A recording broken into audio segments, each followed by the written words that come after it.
Naabtan ako nga gitakiga na sa kalami ang akong mama ug bana. Ako si Elsa. 29 anyos ko DJ Sam, minyo na og dunay duha ka mga anak. Usa ko ka dicer sa usa ka beauty soap sa Pilipinas. Akong bana driver sa usa ka party shop dinhi sa among lugar. Kabaw mo DJ Sam usahay sa kinabuhi, wa gyud ta magdahom nga kadtong mga taong dapat magmahal sa atoa. Mga taong gisaligan nato pag-ayo. Gimahal nato pag-ayo. Mao pa di ay ang muguba sa atong pagkatao. Naa sa abroad ang akong papa DJ Sam. Bata pa ko naa na siya didto. Pero pauli ay na siya ug dinhi na siya magstay for good. This year na DJ Sam mahuman ang iyahang last nga kontrata. Unya DJ Sam kay working man mi sa akong bana. Maong si mama ang gaatimana sa akong mga anak. Di man po siya musugot nga magkuha kog katabang. Siya na lang daw ang mag-aruga sa among mga anak DJ Sam, sa iyahang mga apo. Ganahan pud ko kay syempre hawd si mama pag-abot sa mga bata. Kampante ko, nga mahal og safe ra akong mga anak bisan na ako sa trabaho. Kaming duha sa akong bana. Naami mga outing sa trabaho DJ Sam.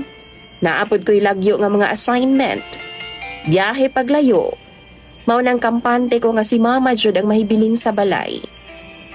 Suod sab kaayo nga akong mama ug akong bana DJ Sam. Maong kaybaw kung okay ra pud kaayo ang dagan sa panimalay. Pag-abot sa among sex life sa akong bana, tagdugay ko niyang labtan. Nagtuo ko nga tungod lang sa kakapoy niya sa trabaho. Ganahan pud ko DJ Sam. Kay sa akong side, busy pud kay ko sa akong trabaho. Pabor sa akong di ko niya hilabdan kay kapoy pud biya kay nang butanga. Pero usa ka higayon ni ana. Hapit na nga akong regla. Murag bet na ako DJ Sam nga makipaghagwa-hagwa sa akong bana. Pero siya, di daw siya. Kay lain daw ang iyang lawas. Pero paghikap na ako DJ Sam, okay raman. Dili man siya init. Request pa niya DJ Sam nga sa sala na lang daw siya matug. Kay basin matakdan daw ang mga bata ug ako. Mapurnada pa daw ang akong trabaho. Isa raman gud may kwarto sa mga bata. Alanganin ko pero ni-insist man jud siya DJ Sam. Sala gid siya. Dala niya iyang unlan og habol tapos dito siya matug. Bandang 3:00 sa kadlawon, nigawas ko pero wa si Elmer sa sala. Nangita ko sa iya DJ Sam syempre. Sa pinangita nako ninggawa si mama sa iyang kwarto. Ana pa siya DJ Sam na daw si Elmer sa kwarto niya. Tingala ko. Pero ingon pa si mama na luoy daw kaayo siya sa akong bana. Maong gipasulod na lang daw niya sa kwarto niya. Gipalong na lang daw niya ang iyang aircon. Tapos giablihan na lang po daw niya ang mga bintana sa iyang kwarto. Giadto na ako si Elmer sa kwarto ni mama. Pero wa man gihapon init DJ Sam. Nalipay ko kay abi na kog nawasan na siguro. Pagkaugma ana, di daw siya mo duty. Lain daw ang iyang lawas. Ako ra ang milakaw DJ Sam og nagsakay na lang kog tricycle. Di man siya muhatod kay wa gani siya duty. Lain daw ang iyang lawas. Pero pag abot na ako sa trabahoan, nakonsensya ko DJ Sam. Na di na ako maatiman ang akong bana, maong nag-file na lang ko og leave og nipauli ko sa balay namo. Pero pag abot na ako DJ Sam, na ako'y nadunggan nga medyo hungihong ug hinay nga ungol sulod sa kwarto ni mama.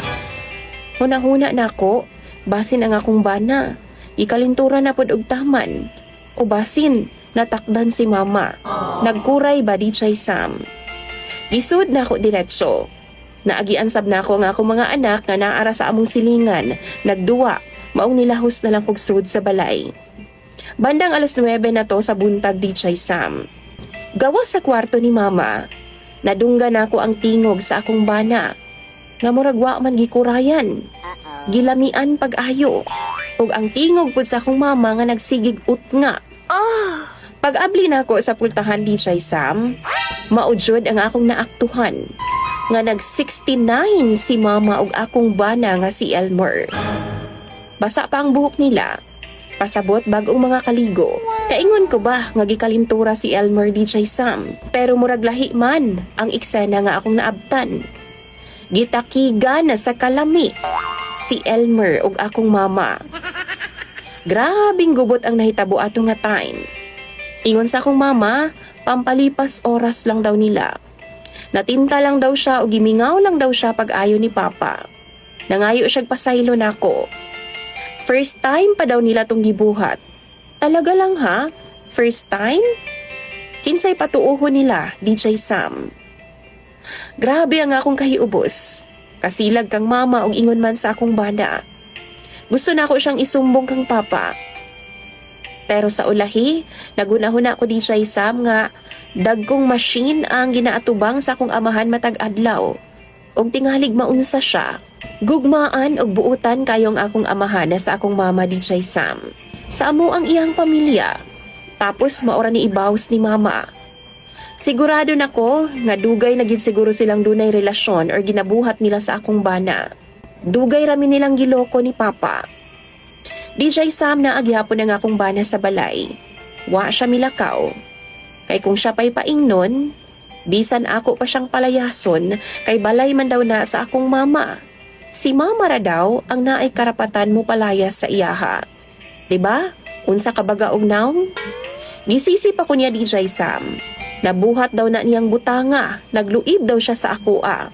Kay si mama daw ang pirmi nga available. What? Si mama daw ang pirmi na sa iyahang tupad. Samtang ako, busy daw sa akong trabaho. DJ Sam, tungod sa akong trabaho niluag ang among kahimtang. Tungod sa akong trabaho, wa na siya gikapoy og taman. Pero ani ra di ay ang iyang ibaws nako. Sumbatan ra ko niya para ra maghihapon sa amo ang akong trabaho, ang akong gibuhat. Gusto kong makatabang og makigtambayayong sa iyaha. Pero nganong karon, gihimo niyang rason nga magluib siya nako sa ako pag yung inahan. Karon naglibog ko kung unsay akong buhaton DJ Sam. Sultian ba nako si Papa sa tanan? Siguro no? Inig lakaw nako paingon sa trabaho? Nagsadya siguro sila o nagtiwa siguro silang duha og taman. Nagtiwa silang duha sa ilang mga uwag. Basahon nako ang inyong mga komento ug tambag sa comment section. Dagan kayong salamat DJ Sam sa paghatag pagtagading akong istorya ug problema. At nga nako na adlaw-adlaw. Imong sender ug follower, Elsa.